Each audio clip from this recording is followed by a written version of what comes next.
9 days, Andy. 9 days is all we get for the championship reign of Sami Zayn. We have a brand new undisputed WWE champion, and it's not Cody Rhodes. Welcome to Squared Circle Radio Live. Andy, a whole lot of wrestling to get into, but mainly, man, that last 30 minutes of Monday Night Raw had us all on the edge of our seats.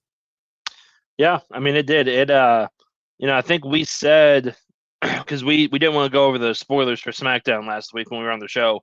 Correct. And right after we got done recording, I think we both looked at each other and said, because we knew the Cody Sami match was happening. Yep. And we looked at each other and said, there's no way Sami's going to lose the title a week later. Like, there's no way that's going to happen. And, well, here we are. Here we are. A 9-day reign, and it was not to Cody Rhodes.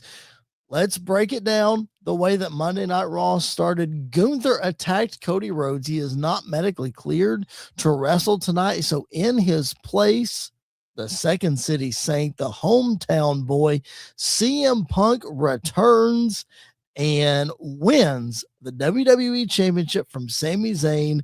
No outside interference, no nothing. A straight, clean finish. Andy, we knew that Punk was probably going to return. The rumors that you have read over the last several weeks is that he was supposed to get moved to SmackDown, but how would they do that? Well, this is the easy way to do it.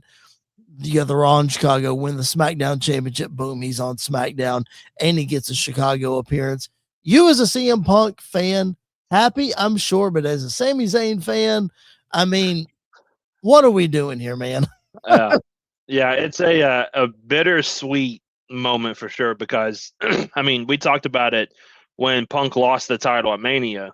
You posed the question, is that the last time we see Punk with a world championship? And so obviously, like, now he's WWE Undisputed Champion, all of that. Like, I think Punk being the champion is great, and I love it, and I think it opens the door for a lot of possibilities on SmackDown. But on the flip side of things, I hate it for Sami. Like, I really hate it for Sami, because of the fact that felt like his opportunity. Yep. Like, that was his moment to be champion and to see what he can do. Now, could be wrong. And the end of that story, or at least that particular chapter, was written before he even won it. I mean, yeah. Let's just be honest. It was written before he won it. Yeah. And like, never say never. Like, we always said Sami would never win the WWE Championship to begin with, and here he was as a champion. And I've seen some people already online saying Sami is the worst WWE champion of all time. Like, we forgot Jinder Mahal existed. Like, that's one of. There are a lot more than just Jinder. Sami wasn't the best, but he's not. Even though he only had it for 9 days, like, it was fine. So I don't know. Like, I hate it for Sami, because it feels like it's his one and only. Doesn't mean that it is, and I hope that it's not. Like, I hope he gets another opportunity to have a lengthy reign with either the WWE or with the World Heavyweight Championship. But on the flip side of things, Punk being champion, I mean, we're 99% chance heading to Punk Cody at SummerSlam for the WWE Championship. I mean, that feels like a massive SummerSlam match. It feels like a main event match. So now we've got 3 main events that we're kind of juggling right now. So yeah, I hate it for Sami, but it's a great story for Punk in a lot of ways, I feel like. Yeah, let's break down what that means for each guy, and then for a couple other guys that technically weren't involved tonight. Well, they were involved, just kind of indirectly. Before we do, want to encourage you, please make sure that you like the video, subscribe to the channel if you haven't already. We'd appreciate that so much, and drop your comments, questions, reactions, all the things. Drop them in the chat. We would appreciate that so very much. I am fighting a sore throat tonight, so I am going to do my best to power through. If my voice sounds scratchy, I do apologize, but I'm going to power through. How do you feel before we look at this road of what this means for everybody? How did you feel about the way things were booked tonight? Obviously, we kind of figured Punk would come back. There were rumors that we could see Kevin Owens. I thought there was a real good chance we could see Randy Orton tonight. None of those things happened. It was Punk. How did you feel about Cody being taken out at the top of the show? not medically cleared, Gunther being the one to take him out, etc., etc.? I think if we were anywhere else in the country, literally anywhere else in the country, I think you could have done what you did in the beginning, and you would have had the bigger anticipation of, oh, it could be Punk, or it could be Cody, or Randy, or it could be Kevin Owens, or it could be somebody. Mhm. The fact that it's in Chicago, I think the only other person you could have maybe gotten away with is Kevin Owens. Like, I think he's the only one. If his music would have hit, the crowd wouldn't have reacted negatively fully. I don't think they would have. I don't think they would have for Orton either. You don't think They would have. It's Chicago, and it's Punk. Like, they, from the get-go, as soon as Sami got out of the car, it was CM Punk chants. And throughout the night, anytime Cody was brought up, anytime the WWE Championship was brought up, anytime Sami Zayn was brought up, it was deafening CM Punk chants. So I think Randy probably would have initially gotten the boo. Maybe by the end of the match, it would have come around or whatever. Or the crowd probably would have been more pro Sami than it would have been, against Orton. Yeah. I think if you're anywhere else, it works better. However, if you know it's Punk and it's going to be Punk, it's one of those things that the crowd is in on it, and that's fine because it builds anticipation as the night goes on. So I think they booked it well. I think it's a great way to not have Cody be the one to beat Sami and take the title again and go into SummerSlam. It freshens things up still going into SummerSlam. Yeah. I think, it makes what happened Friday night between Sami and between Cody and between Jey Uso kind of feel pointless. Like, it was just like a quick thing to do to get to this end goal. I think we could have gotten here one way or another. Maybe Sami just shows up. Like, Adam Pearce tells him he has to be at Raw on Monday. Something happens, and, then we can kind of go forward with it instead of setting up and then, doing the mystery man. Could we have gotten here without Sami being champion at all? Like, I'm not saying Punk wins the championship in Chicago tonight, but if you're saying we're clearly headed to Punk Cody at SummerSlam, could we not have gotten there with Cody just retaining the championship at Night of Champions and being done with it? It depends on what the outcome of this is. Like, if this is to get the title back on Cody at SummerSlam, then I think we could have absolutely had Cody be the guy to come in or win the triple threat, show up on Raw because it's in Chicago, and Punk can interrupt him, and we go forward, and then whatever happens at SummerSlam happens.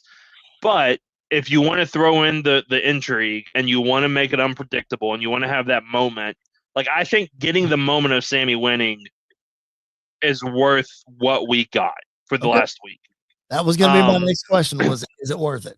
Yeah, I think Sami getting especially in Saudi Arabia, like that crowd, like all of it. I think that was the moment to do it. And then if you're going to take it away from them, do it like they did it tonight with a hometown crowd and no shenanigans. And they put on a really, really, really good match. Yes, like, it wasn't a dud of a match. It wasn't all over the place. It was everything you want a Sami Zayn versus CM Punk match to be. Yep. It was that and kind of more. So I think they nailed it really well there. And if we're going to be honest, I would rather a 9-day Sami Zayn reign than the standard quo. Cody Rhodes retains, beats both guys. Because then, like, at that point, what do you do with Gunther? Like, maybe can still go the same way with Nick Aldis, but once that's done, where does Gunther go from there? Now he's got several options he can do. Yep. Yeah, for sure. Yeah, the booking door is definitely wide open for a lot of people. I will say this, we don't have to sit on this very long. Part of me, honestly, I mean, you knew it was going to be Punk, but part of me thought it was going to be Brock Lesnar. Like, when Adam Pearce was backstage and you knew someone was coming to his side, I thought for a minute it was going to be Paul Heyman. But when it was Aldis and the way Aldis presented everything, I was like, okay, it's not Brock.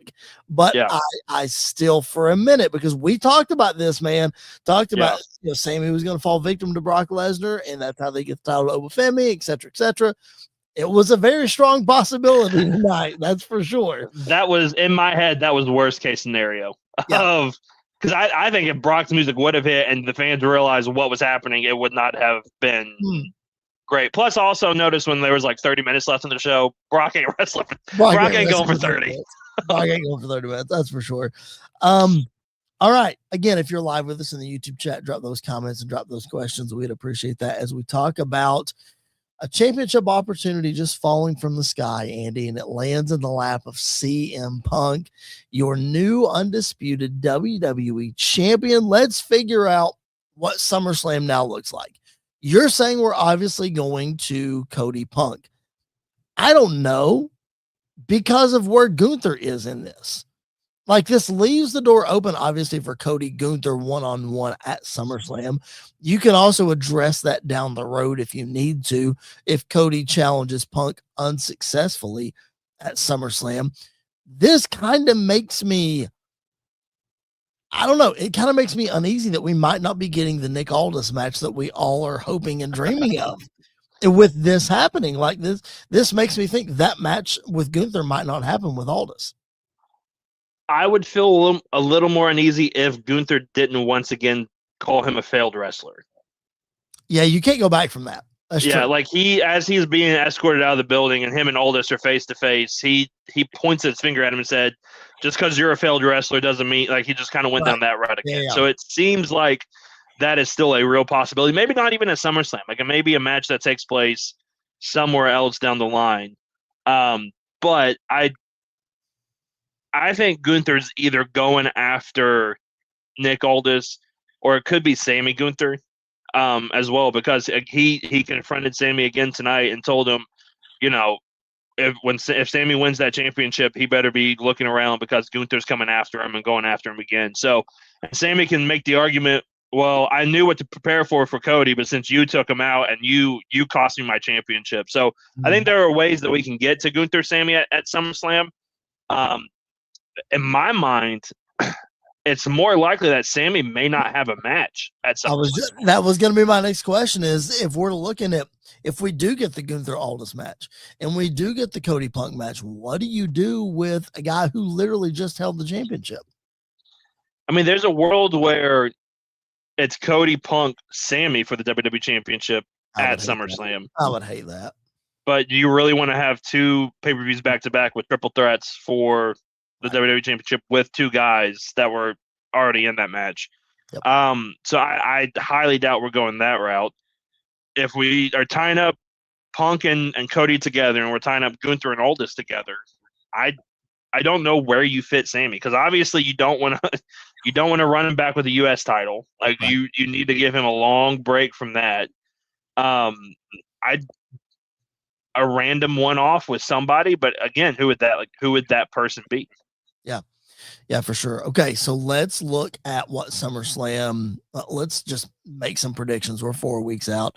Let's say it is Cody versus Punk one-on-one. And let's say we talked about last week with Roman Reigns and Seth Rollins going one-on-one, and we are both very, very sure that Roman Reigns is going to retain the championship.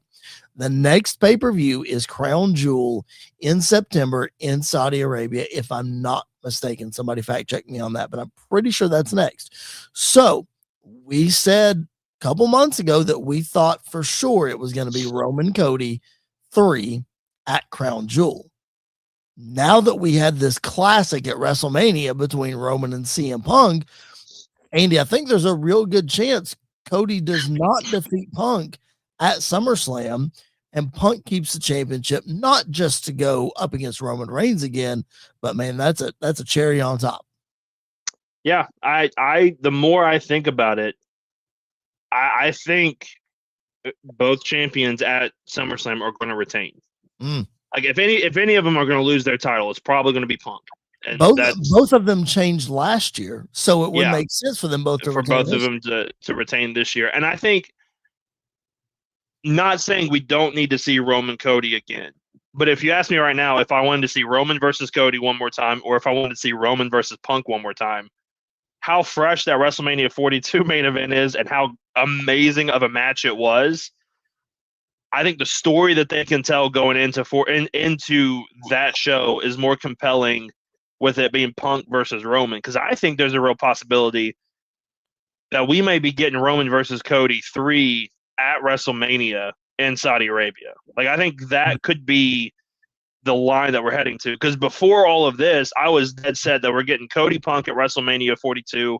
43. They're all running together now. Yes, they are.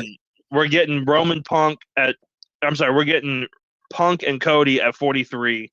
We're going to get Roman versus Oba at 43 as well. Now I think there's a world where maybe it's Roman Cody and maybe it's Punk Oba, or maybe Punk drops the title before WrestleMania and, Oba challenges whoever. But I think that is becoming a more realistic possibility than just running it back at Crown Jewel. I think it's going to be Punk Roman. I mean, I tend to lean that way too.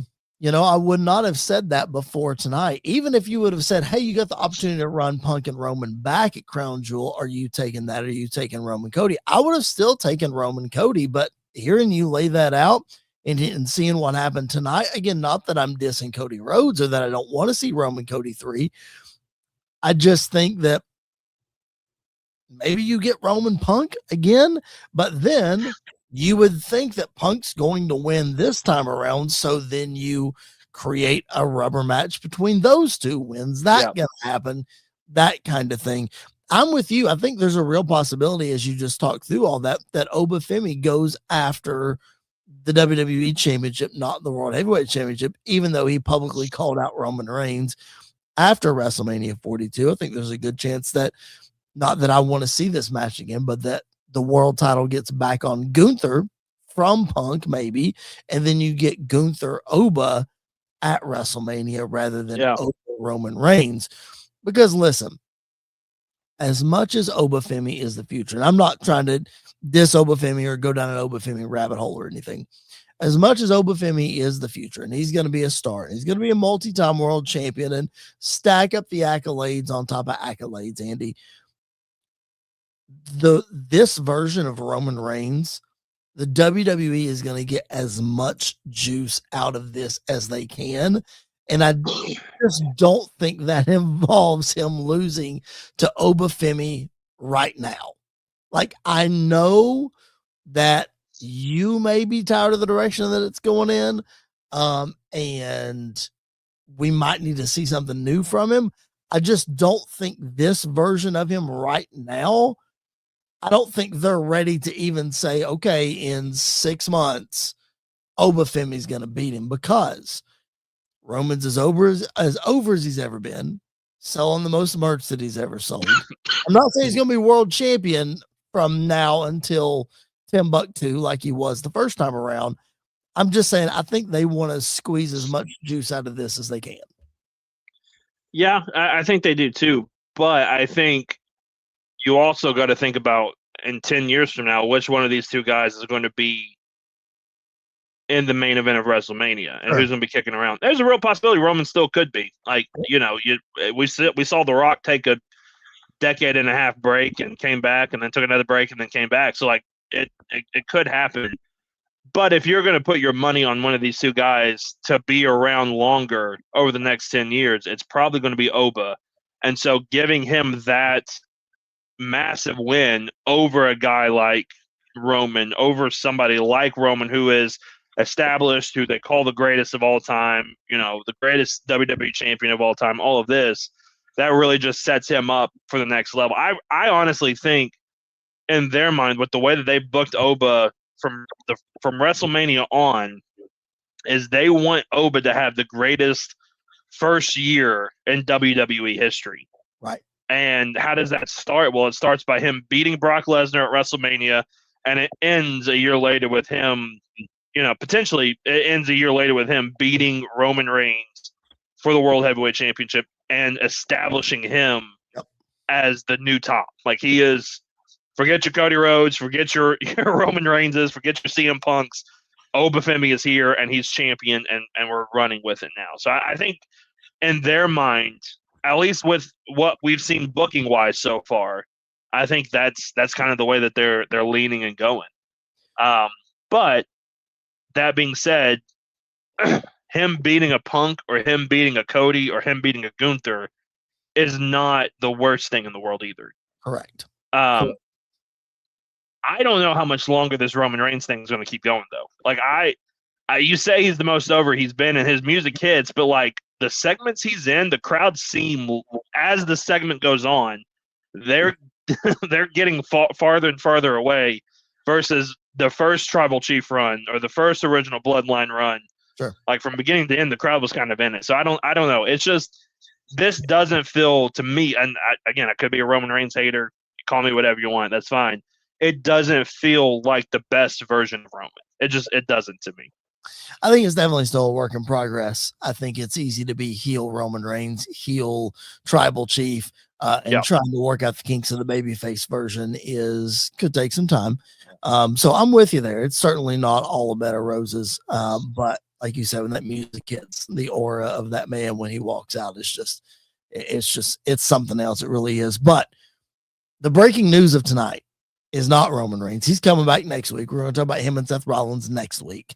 The breaking news of tonight is that CM Punk returns in Chicago and he wins the undisputed WWE Championship, essentially moving him over to the SmackDown brand and ending Sami Zayn's 9-day championship reign.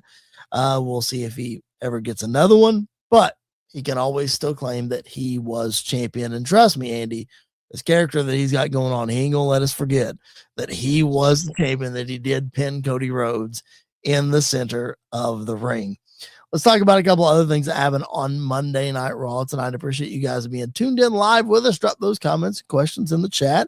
If you're watching the replay, you can drop the comments and questions there too. We'll take them. We'll answer each and every one of them. We would appreciate that as well. Andy, number one contenders gauntlet match for a shot at the Intercontinental Championship at SummerSlam and Penta. We've seen guys, Ethan Page and Rusev and Javon Evans and those kind of guys, the way that they've been interacting and bouncing back and forth the last couple of weeks. I think this gauntlet match, I think they showed 6 guys on the graphic or whatever, has a real possibility to take up an hour and a half on Monday Night Raw next week, much like the Seth Rollins gauntlet match that we remember several years back. Yeah. I think, what was that, 2018, 2019, yeah, something like that? It was right before. I think it was right. I think it's what led him to winning the title at WrestleMania at 30. He won it at 35. 35. I don't know that it was that because he was hurt going into that and he didn't wrestle going into that. So it could have been 34. But I think that's what got the fans behind him. Yeah. To get to that point. So I think it was like late 2018, something like that. So this could easily rival that with guys like Javon Evans and Ethan Page. Should be a lot of fun next week, I think. Yeah, it's going to be awesome. I can almost guarantee you that the Iron Man of this match will also be the winner of this match because I think they really want to push him even more. Because if Chad Gable does not win this, then what are we doing? what are we doing? So I think Chad has to win this and go on to the Intercontinental Championship at SummerSlam. And I'll say now, if he doesn't win it at SummerSlam, then he needs to be in the Money in the Bank ladder match and needs to be a contender to win it. I was going to have 2 people in it. There's only going to be one person in it until he finally wins it. Right. But it's either going to be Chad. It either has to be Chad Gable or it has to be LA Knight, as of right now, in my opinion. Interesting. Okay, that'll be fun. Money in the Bank coming in October, so we'll, of course, be looking for that. Dragon Lee, Joe Hendry, Javon Evans, Rusev, Ethan Page, and Dominic Mysterio are the other guys joining Chad Gable. So a 7-man field next week for this gauntlet match. I mean, my money's on Chad Gable too, but as I'm looking at this graphic, I mean, we really haven't seen. I mean, we saw Penta beat Dominic Mysterio for this championship, but man, putting those 2 guys on the big stage of SummerSlam, going back and forth, I'm not ready. I'm not ready to say that Dominic's going to regain the Intercontinental Championship or anything, but that would be a fun match as well. So I'm not going to count out Dirty Dom just yet in this match. Yeah, I think the only reason why I'm looking past him is I think him and JD are doing something with Danhausen at SummerSlam. Like, I think that because I know they announced tonight that JD and Danhausen are fighting at Saturday night's main event. Correct. So I could see them doing a tag match between Dominic Mysterio and JD versus Danhausen and Minihausen probably, or somebody like that. That's in Minnesota, so it can't be Brock because Brock's already on the card. I'm trying to think who he could bring out. No, I don't want to fantasy book that one too high because again, we might get a Minihausen and then we'll just get let Probably. down. Probably. Yeah. Well, the Minihausen. The last time Minihausen wrestled, it was pretty. He was pretty good at it. So really good. Who knows? It was could be. It honestly could be like the official return of Zack Ryder. No, that would be bad. No, let's not do that. Just listen to Michael Cole bury him on commentary again. Listen, as much as I want him to be in a featured match at SummerSlam with Danhausen, I do not want a full-blown Zack Ryder return. That would be no. He did say this week last week on the Not Sam Wrestling Live. He does an hour-long spot there every Tuesday on Sirius XM Pro Wrestling Nation. He joins Sam Roberts for an hour. Really fun conversation. They clearly don't have a topic when they start. They just start talking, and it's a whole lot of fun. But he did say there could be a world where not a full-on Zack Ryder comes back, but some sort of hybrid between Matt Cardona and Zack Ryder, especially if it's something that the fans want. Some sort of hybrid, like how the Undertaker incorporated a hybrid of Biker Taker in with the Dead Man later on, that kind of thing. So we'll see. Who knows? But I do enjoy Matt Cardona being with Danhausen. I'm just going to throw that out there. One more thing from Monday Night Raw. Andy, I don't know what we're doing. Not only do I not know what we're doing with the Tag Team Championship on Monday Night Raw, I thought we were going somewhere with the Street Profits being champion. Not only do I not know what we're doing there, I thought the Vision was going to be dead at this point. Why in the world they're Tag Team Champions again with this weird combination of Braun Breaker and Austin Theory? I will never know. Yeah, I thought they set it up to end it tonight with Heyman before Theory and Breaker went out there, told them, if you want me, bring me back something worthy. Talking about the tag titles.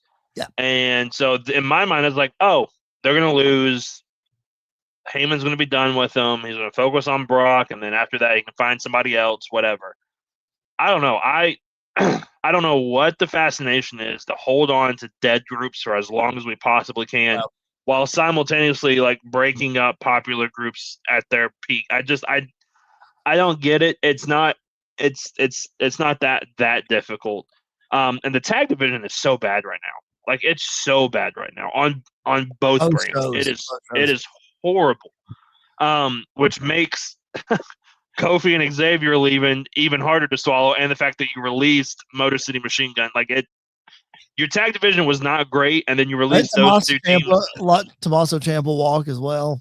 Yeah, so like I don't know. Like, I know there are rumors that Enzo and Cass could be coming back. There are some other reports that some other tag teams could be coming back.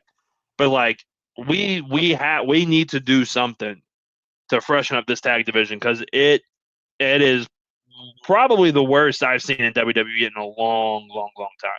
The fact that Eric and Ivar are just holding the AAA tag team titles and not doing anything on the main roster, it's like, bro, come on. Or the Creed brothers, like the Creed brothers, Yeah, where are they at? What are we doing? Like, they don't have to be the henchmen in AAA. Like, they can wrestle here too and be fine. City Kitty Live was in the chat. I thought about you, City Kitty, when we were talking about this topic of the Vision possibly being done. I know that she's been an advocate of that for a long time, and here she is in the chat. Thought the Vision was done tonight, just like we all did. Well, guess what?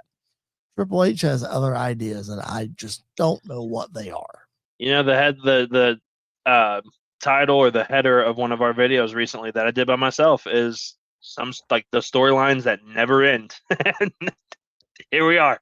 The Vision is definitely in that category now. Yes. Definitely in that category. It definitely is. The Vision, the Judgment Day, all those kind of Bloodline. Things. Bloodline, LA Knight and the Bloodline. Yes. All those things. No, the proper response there is yeah. All right. Sad, yeah. Let's take a little pause for the cause, ladies and gentlemen. We appreciate you being tuned in live with us. If you are listening to us on Sports Wire Radio, keep it locked in right here for some more great content. In fact, the Reverend Tom Rice is going to tell you about some of that content. Here we go. Looking for all the latest happenings in the world of sports and wrestling? Well, you're in luck because SportsWire Radio has you covered 24 hours a day, 7 days a week, and 365 days a year. With great shows in the world of sports, such as the Pinstripe Chronicles, hosted by Uncle Tats, Donald Stewart, and Rob Barrows. New York Baseball Talk with Chris Bazaya and Rob Maraska. The Liftoff Jets, also hosted by Chris Bazaya and Sharman Phillip. Neil Villapiano and the Devil's State of Mind. Randy Dillon's Hockey Fan Chat. In the world of wrestling, SportsWire Radio has you covered with Squared Circle Radio, featuring Chris Belcher, Andy York, and Jared Justice. Those sit-down marks with DB, Primo, AJ, and Michael. A work in progress, featuring the Mayor of Canton, Piles, and Glenn Abbott. You can catch all of these great shows and more anytime, anywhere, and any place via the Listen Live button on SportsWireRadio.org, and you can also catch SportsWire Radio anytime on YouTube at SportsWire Radio 6579 to catch all the latest happenings in the world of wrestling. SportsWire Radio has you covered. It's all sports matters and all wrestling matters here on SportsWire Radio. I am your host, the owner of SportsWire Radio, the #1 global radio station, the owner of the Promo Wrestling Federation, and one of the owners of the Pride Wrestling Federation. Your voice, figuratively and literally, where all wrestling matters, the Reverend Tom Bryce. Thank you, Tom Bryce. We appreciate you so very much, your support, both to us as individuals and to our show, for keeping us locked and loaded right here on SportsWire Radio for 5 years running, inducting us into the Hall of Fame not once, but twice. We cannot thank you enough for all you do for us. And for all of you who are checking out our show, maybe it's for the first time, subscribe to the channel if you haven't already, whether you're just listening on podcast or you're watching our smiling faces on YouTube. That would be much appreciated. Like the video, that helps the algorithm. And if you wouldn't care, drop some comments, questions in the chat. Shows for the fans, by the fans. I know Busted Open says that now. I contend that they stole it from us. Actually, I think they stole it from Sam Roberts, who stole it from us. Either way, if you're new to this show's been around since 2018. And we've been saying that since 2018. Those other shows have not been saying that since 2018. So let's put 2 and 2 together there, Andy. Yeah. This is Squared Circle Radio. The Young Buck Andy York is here. My name is Chris Belcher. We appreciate you being with us. Andy, let's talk about one of your favorites and a very big fan favorite. Not one of mine, but that's fine. No big deal. Rumor floating around the internet wrestling community right now is that Sheamus will not be re-signing with the WWE, and that when his current contract comes to a close, whenever that may be, Sheamus will be a free agent. Andy, how do we feel about this, especially on the heels of Kofi and Xavier not renewing their deals, and just, the releases back then and all that kind of stuff? What do we see as the future market for Sheamus? Yeah. So, feeling wise, like it kind of feels like that older guard of WWE superstars is not necessarily being pushed out, but they're going to be pushed out because they're probably going to be asked to start taking less money. And that's exactly what Seth Rollins was alluding to last week. If you read between the lines of his promo with him and Roman, Sheamus is in that crop of guys with Roman and Seth. Yeah. So I think they're trying to push. I don't know if they're trying to, but they're going to push out those older wrestlers by asking them to take pay cuts and everything like that. So, I don't hold any fault against Sheamus for wanting to walk away, wanting to leave. His last couple of years in WWE have been so up and down with injury and with everything else. So you kind of get it from both perspectives.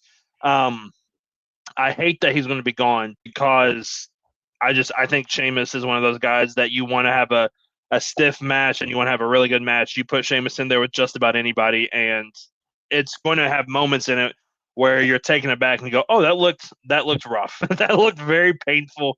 That looked very harsh," which is crazy to hear you say that. I'm like a Sheamus guy because I love Sheamus, but he was one of the wrestlers I could not stand when I first started watching wrestling. Like he was probably the first wrestler that I hated. Watching professional wrestling. And then as time went on, he went through the League of Nations and stuff like that. Didn't get much better. And then this last run from the bar on, Sheamus has been one of those guys that like, oh, Sheamus is really good. Like, Yeah. Sheamus is a fantastic wrestler. I think he's a part of the greatest triple threat match, one of the greatest triple threat matches in WrestleMania history. Maybe the best of 7 matches in WWE history. Maybe you could between argue him and Cesaro. Like, Mhm. even the not so great ones are really good, and that one. And then like his matches with Gunther and everything else. Sheamus towards the end was one of those guys that knew what his strength was and just stayed in it. And I think it is what it is. So I hate to see him go, but I love Sheamus. I love what he's done. I think he is and should be a WWE Hall of Famer without a doubt. At some point down the line, and I'm not going to be shocked if he walks through AEW right at some point over the next couple months. Flavor C333 in the chat with us. Thank Banger. you. Banger for sure. After Yep. banger or burger after burger, as Drew McIntyre would say. He wants to know, Flavor C333, where's Sheamus again? Obviously, it means right now. He got hurt again, right? Yeah, he's injured right now. Yeah, that's what I thought too. I think it's his shoulder or something. I don't remember exactly. But it was right after that little run that he had with Rusev. That he either got hurt during that or something. I don't know exactly. But so yeah, he got hurt there. So that's where he is. So yeah, I'm with you. Like, I understand letting him go or asking him to take a pay cut or whatever. He hasn't been the asset that he once was for WWE, but like you said, one of those guys that's always dependable. You get him in there. I mean, heck, he wrestled Edge's last WWE match in 2023. So he was a part of Cena's last Raw match. Like, he's one of those integral guys, I think. Yep. Yeah. So he is certainly dependable. That is for sure. And a veteran guy in that 2010s kind of era. Beat Daniel Bryan at WrestleMania in 8 seconds. He started the Yes Movement. I'm not ready to have he's not a Hall of Famer or is a Hall of Famer discussion with you yet, because I want to build my case, because I'm not 100. I'm not. Hold up, time out. If you're saying The Miz is a guaranteed Hall of Famer, no doubt, yeah, for sure, then there's no way you're not saying Sheamus is a guaranteed Hall of Fame. If Mark Henry is in the Hall of Fame, I don't think Mark Henry should be in the Hall of Fame. That's just my opinion. But I'm not ready to say that I'm for sure on the train of Sheamus should not be in the Hall of Fame. But I'll say this. They said this on Busted Open today. They were talking about Sheamus, and I think LaGreca said he's a surefire Hall of Famer. And I immediately went, I'm not quite sure about that. So I'm going to do some research and build my case. I'm not sure yet, AD. I'm not sure. Sheamus is one of those guys like Christian. I'm not sure if Christian belongs in the Hall of Fame by himself or not. Sheamus, tag-wise, Christian is much better than Sheamus. But, like, career-wise, I think Sheamus's career is, especially in WWE, if we're looking at WWE as a whole, I think if you look at Christian in AEW, I think Christian should be in every Hall of Fame now. But if we're looking at Sheamus in WWE, Sheamus is leagues above Christian, in my opinion. Listen, maybe it's an unpopular opinion if I say that Sheamus shouldn't be in the Hall of Fame. It's also an unpopular opinion, and I accept this fully, that I was a fan of the League of Nations faction. I thought it was really, really interesting. I thought the concept of the League of Nations, now execution was horrible. Probably a little short. The concept of the guys they had in the League of Nations, I thought was really, really cool. But that's beside the point. That's neither here nor there. We're going to get on a bad discussion about Sheamus if we keep going. Let's go to another bad discussion, though, and let's talk about someone who is already in the Hall of Fame. Let's go way back in our time machine. This day in history, as we close up shop today on Squared Circle Radio. Andy's laughing because I'm about to bring up his favorite wrestler and Levi Bachelor's favorite wrestler as well. My 2 favorite wrestlers. That's exactly right. Because it was 20, is my math right? 28 years ago today. Yeah, math is right. Got a math there.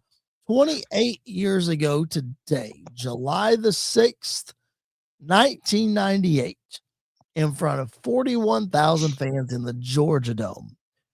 Goldberg defeated Hollywood Hulk Hogan to win the WCW Championship in the biggest Nitro in history, seemed to be the most thrown together Nitro in history.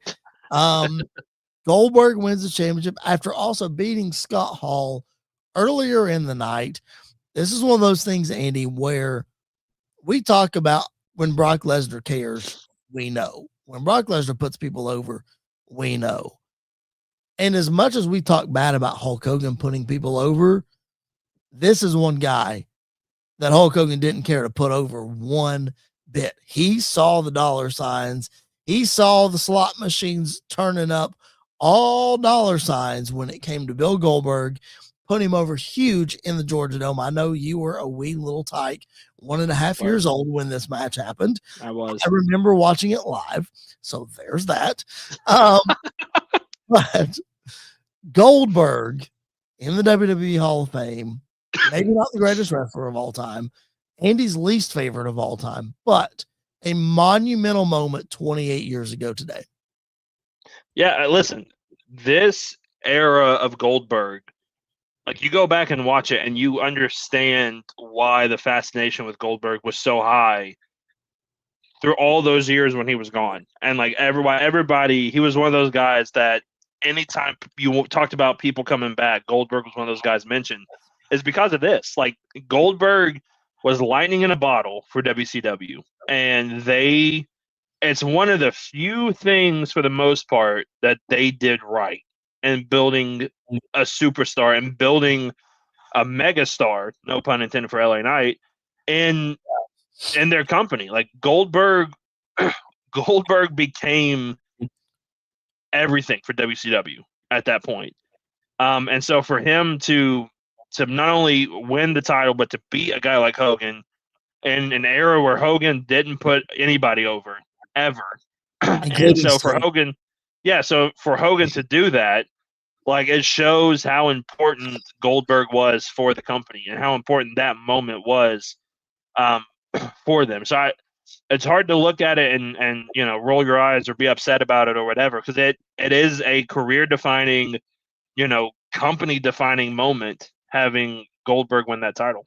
Yeah, you go back and you watch that match. I'm sure it's available on YouTube on the WCW Vault channel that WWE has created. But you go back and watch that match, just the pandemonium of that crowd, the 41,000, a Nitro in the Georgia Dome, not roped off hardly. I mean, they roped off some of it, but the pandemonium of that crowd, that was 1998 was the most profitable year in WCW ever. And you can see why just when you watch that match right there. And it is very large in part to the success of Goldberg and what he was from July 98 until he dropped the title to Kevin Nash and Starrcade later that year. And they tried to do the chase again, and then it just all went crazy. Speaking of it all going crazy, Andy, and speaking of Hulk Hogan, we're talking about this day in history. A couple weeks ago, we did not talk about Austin 316. And I texted you the very next day and I said, Andy, everybody's talking about this. Why didn't we talk about it? Well, we sort of jumped the gun on this day in history. And I didn't tell you we were going to do this. And the reason I didn't tell you we were going to do it is because we talked about this last week when we talked about Austin 316. And we talked about ground shaking landscape moments in professional wrestling. And we narrowed it down to 3 or 4 at most that have ever actually happened. Well, one of them happened 30 years ago tomorrow, July 7th, 1996. Hulk Hogan betrays WCW and forms the NWO. And again, we talked about this last week, so I'm going to upload that video this week where we talk about those landscape altering moments. But Andy, just imagine a world where we would be without the NWO at this point in time in professional wrestling. Yeah. I mean, it is the cool faction. Like, it is the fact. I think in my mind, like, when people come together and they try to create factions, they want to create something that catches fire like the NWO did. Yes. And it's very difficult and it's not easy to do because that was two guys from the rival company coming in, and taking over, and then the biggest star in the world of professional wrestling is the third man and joins in and is part of it. And it's just it's one of those moments. I mean, I think this is another discussion that we could always have is like, what are lightning in the bottle moments in professional wrestling where it just got bigger than the promoter could do? Like it got so big, but so much more powerful and bigger, great words there, than anybody thought it could get because of the pandemonium and the crowds behind it and everything. And that was this moment. I mean, Hogan joining and turning on WCW, joining the NWO, being the third man. You had never seen trash thrown into the ring by a crowd ever before, and especially at Hogan. And it's like, and if you would have said they were going to do that, the last person at this area you would have thought they were throwing at would be Hogan. But it's all at Hogan because he's the ultimate good guy, turning his back and giving us, in my opinion, the best version of Hulk Hogan that we ever got is the black and white, the NWO Hollywood Hogan. Like just because it was such a stark difference from what we got before. And you could argue that no wrestler ever in the history of wrestling ever literally did a complete 180 the way that Hulk Hogan did and went from red and yellow to black and white, and just the way that he did it, the polar opposites of that character, literally two Hall of Fame careers, no matter how you slice it. And Hogan was able to do that. Caleb Vaughn is in the chat. I see your comment. Let me get to that in just a second, because I feel like we always have this discussion, Andy. The third man had to be somebody from the WWF. It would not have worked. I love Sting to death, but it would not have worked. It just would not have worked. But if it wasn't Hogan, Andy, the two names that obviously floated around there was Bret Hart and Shawn Michaels. Shawn could have made it work because those were his best friends, Scott Hall and Kevin Nash. Bret Hart, I don't know if he could have made it work. He's bitter enough. He probably could have. But even if it was one of those two guys, Andy, and the NWO would have been very successful with either of those two guys, I do think. I mean, nothing could have paled in comparison to what Hogan did. Yeah, because I think even if it was somebody like Shawn, the NWO wouldn't have been what it became, because it would have just felt like the WCW version of the Click on TV, just besides Triple H. So like I don't know how long they would have been able to take it as much as they did the NWO. So in some ways it may have been better because you wouldn't have gotten the 30 different branches of the NWO that we eventually got. I think Bret Hart would have been interesting. Like, I think Bret would have been obviously not to the level of Hogan, and his turn and everything wouldn't have gotten the reaction that Hogan got and all of that. But I think it would have been an interesting move to see, because I think it could have burned up in a month, or I think it could have been a very interesting faction that went forward. But it doesn't matter who it was. Like, it had to have been somebody that you never thought, and the only person that would have been was Hogan. Yep. They really did catch lightning in a bottle there, that's for sure. So the NWO 30-year anniversary tomorrow. I'm sure all of our wrestling media spaces will be covering it. So go show them some love, as they do it better justice than what we did, but we do our best. As we close up shop here tonight on Squared Circle Radio, thank you all so much for being with us. Caleb Vaughn in the chat with us. Glad Sami Zayn lost. I mean, the more and more that I think about it, Andy, I'm not quite sure where I'm going to land on if he should have been champion at all. And that's not to say that I don't think Sami Zayn should have never been champion. But for this 9 days, I think you could have, like you said earlier, it's unpredictable. It's a bit of a swerve, keeps us on our toes. I get it, but I'm almost at the point like you could have gone without it. But I agree with Caleb.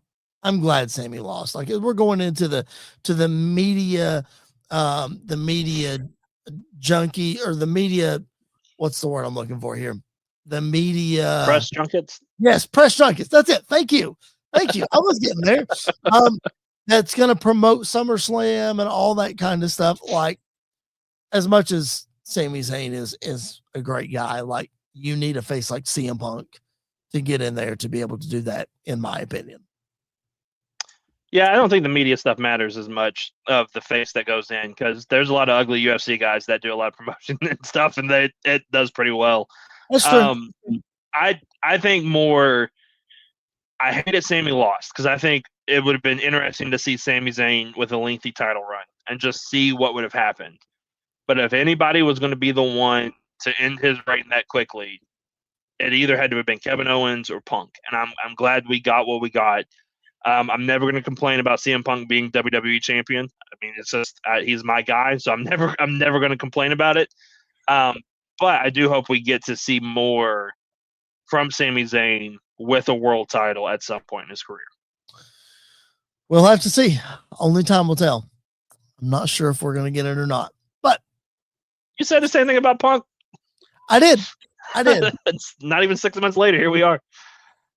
I said that for very different reasons, though. Well, we never thought he was going to win it in the first place, and yet here we are. So, also never thought he was ever going to come back to WWE, but yeah, never say never in the world of WWE, world of professional wrestling. You never say never. All this to say, Andy, it's just another night to put the internet wrestling rumors and community to bed by them saying, all this stuff that's going on with CM Punk and WWE. I don't think he's coming back. But he's so mad about this. He's so mad about that. Doesn't look too mad right now, does he, Andy? No, but again, with Punk, you never know. So that's fair.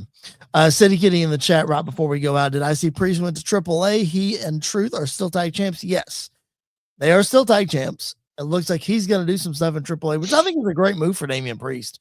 Andy, I think he could really thrive down there as a big guy, being able to do the things that he does. And yes, it looks like it's going to be Truth and Priest defending those titles against the Viking Raiders, who are the AAA tag team champions at some point. Don't know when that's going to happen, but that backstage interaction happened on SmackDown. Yeah. And listen, at this point, put the titles on the Viking Raiders, have them carry both championships, because it'll feel cooler. So just let them do that. Agree. Yep. Agree for sure. All right, man. We didn't really touch anything from SmackDown. Anything there catch your eye that we need to bring up as we sign off? No, I mean, I think the big thing was the presentation of Sami Zayn and where we were going to go from here. And we kind of got those answered already and saw the resolution of them tonight. So I think that's all that SmackDown really was. And I don't. There wasn't anything else that really just stuck out to me from SmackDown. It was kind of just your standard show. I love the natural evolution to a baby face of Chelsea Green. Yes. She's just a baby face overnight, and there was no turn that happened. I do love that. Interested to see where this Charlotte Alexa thing, how all that shakes out with Tiffany Stratton and Chelsea in the mix. So I don't know that that's going to explode by SummerSlam, but it may. Who knows? Yep. Flavor C33 in the chat. They're renovating a stadium in Hawaii. Do you think they'll ever host an event down there? Well, if The Rock has anything to say about it, they will. And he won't be there, but he'll say something about it. Yeah, he won't be there, but he'll certainly spearhead the idea. And listen, Andy, I don't know any WWE wrestler that doesn't want to go to Hawaii and go to a show in Hawaii. I mean, you talk about a destination WrestleMania. Oh, yeah. Like, could you imagine a WrestleMania in Hawaii? I would have a hard time not trying to get a ticket and go to Hawaii and go to WrestleMania at the same time. So I don't see why not. The island might be at capacity if they try to put WrestleMania in Hawaii. That's true. They might shut that place down literally shut it down for like a week. Nobody in, nobody out. That would be crazy. For real. Oh man, good stuff. Appreciate you guys being interactive in the chat tonight. If you missed the live show, again, drop those comments and questions. We'll get back to each and every one of those. Again, if you're listening on podcast, make sure that you are subscribed. And if you're listening on Sports Wire Radio, Keep it locked in right here for some more great content from the Reverend Tom Bryce and the rest of the crew. All right, that's going to do it for the Young Buck, Andy York. My name is Chris Belcher, signing off as CM Punk is the brand new WWE champion. We will catch you guys down the road.